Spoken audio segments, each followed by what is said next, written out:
The overall goal of this procedure is to modify fabrics with catalytically active sorbent materials, offering the potential for development of garments providing chemical protection in a daily wear format.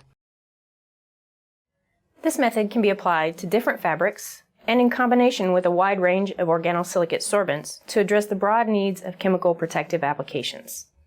The main advantage of this technique is that the treatment is conformal to the fibers of the fabric, providing chemical protection without compromising breathability.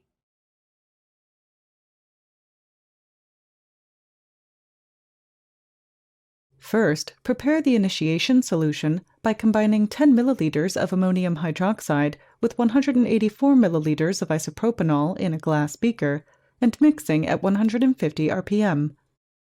Then, add 6 milliliters of tetraethyl orthosilicate to the ammonium hydroxide solution. To initiate the sample, fully submerge a fabric substrate in the tetraethyl orthosilicate mixture and then transfer to a glass microwave-safe dish. Next, microwave the saturated fabric sample using 1200 watts for 30 seconds. After repeating the soaking and microwave treatment, dry the treated fabric at 100 degrees Celsius for 30 minutes in a drying oven.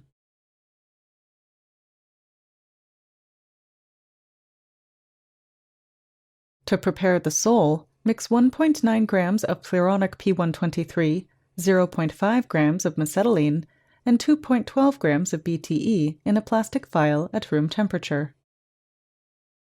Add 2 grams of methanol and a magnetic stir bar. Then seal the vial and stir at 150 rpm. When the stirred solution appears homogeneous, add 6.07 grams